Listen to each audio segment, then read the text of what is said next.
Perkenalkan, saya Herli Irene Megawati Dima SPD.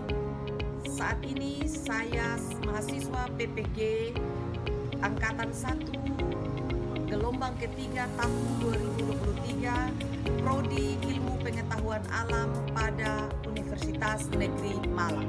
Saya mengajar di SMP Negeri 2 Waingapu, Kabupaten Sumba Timur, Provinsi Nusa Tenggara Timur. Saya mengampu mata pelajaran ilmu pengetahuan alam. Pada kesempatan ini saya akan berbagi pengalaman cerita tentang praktik terbaik atau best practice saya saat melakukan PPL di SMP Negeri 2 Waingapu dengan metode STAR, situasi, tantangan, aksi, dan refleksi. Selamat menyaksikan. Permasalahan yang sering dijumpai hampir di seluruh sekolah, termasuk di sekolah saya SMP Negeri 2 Waingapu, Kabupaten Sumba Timur, yaitu rendahnya motivasi belajar siswa terhadap mata pelajaran IPA. Padahal, motivasi memiliki peran yang sangat penting dalam proses belajar. Hal ini sejalan dengan apa yang diungkapkan Uno Hamsa dalam buku Pentingnya Peran Motivasi dalam Belajar, mengatakan bahwa motivasi itu dapat menentukan hal-hal yang dijadikan penguat belajar. Motivasi dapat memperjelas tujuan belajar yang hendak dicapai. Motivasi juga dapat menentukan ragam kendali terhadap rangsangan belajar, dan motivasi dapat menentukan ketekunan belajar. Hasil observasi rendahnya motivasi belajar IPA yang terjadi di SMP Negeri 2 Waingapu dilakukan dengan observasi pembelajaran, menyebarkan angket pada peserta didik, dan menganalisis hasil belajar.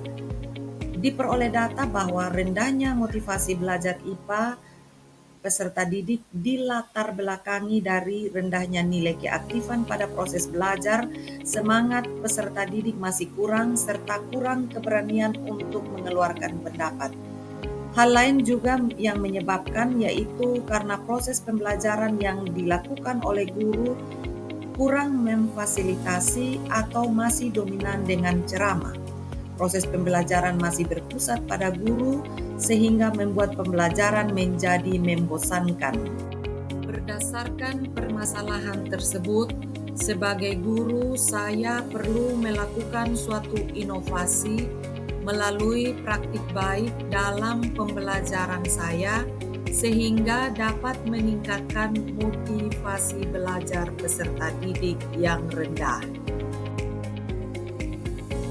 Dalam melakukan aksi ini, saya menghadapi tantangan antara lain, saya harus bisa merancang pembelajaran seperti ajar atau RPP, LKPD, media, asesmen yang kreatif dan menarik, serta dapat menuntun peserta didik agar aktif dan menyenangkan dalam belajar.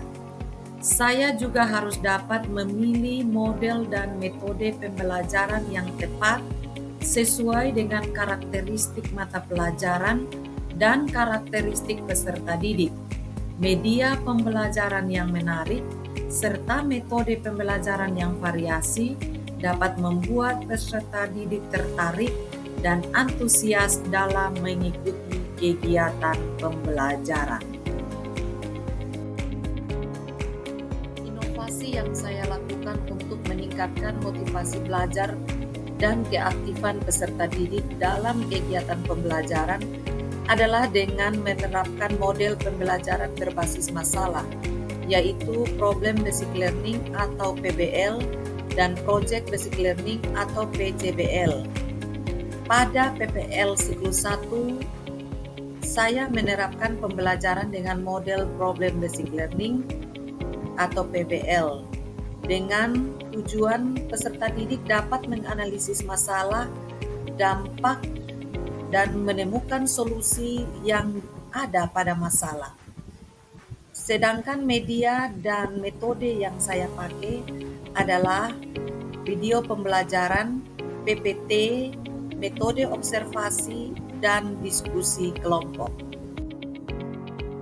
Sedangkan pada PPL siklus 2, saya menerapkan model pembelajaran Project Based Learning atau PJBL dengan tujuan peserta didik dapat membuat proyek untuk menghasilkan produk model sederhana pernapasan manusia. Diharapkan dari produk tersebut, peserta didik dapat mengenal mana organ pernapasan dan mana yang bukan. Selain itu, peserta didik diharapkan juga dari produk tersebut dapat menganalisis konsep mekanisme pernapasan dada dan pernapasan perut. Pada aksi pembelajaran ini, saya menggunakan media pembelajaran audiovisual berupa video pembelajaran, PPT sebagai integrasi TPACK, serta metode pembelajaran praktikum dan diskusi kelompok. Hasil dari pelaksanaan aksi, keaktifan belajar peserta didik terlihat meningkat. Mereka lebih antusias dan kreatif, mampu bekerja sama dengan baik, kritis dalam menganalisis masalah, terampil dalam membuat produk, serta telah berani mengeluarkan pendapat. Hal ini nampak pada meningkatnya perolehan nilai sikap dan keterampilan.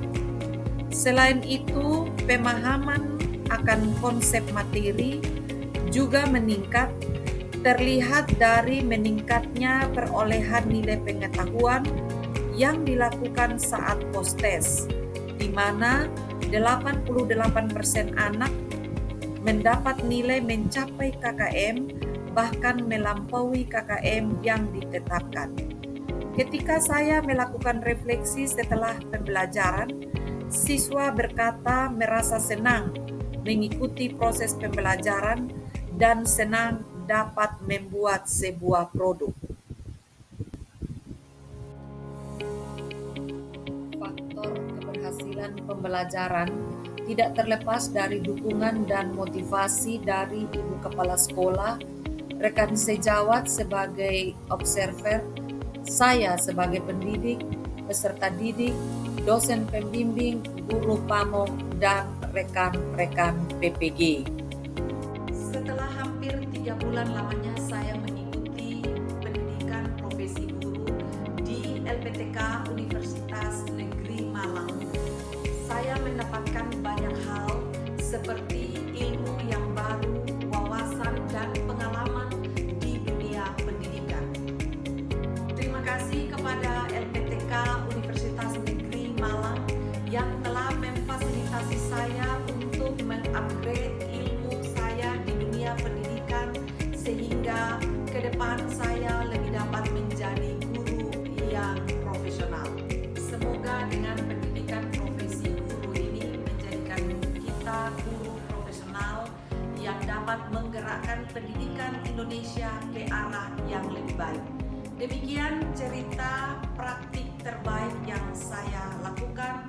Semoga menginspirasi. Salam dan bahagia.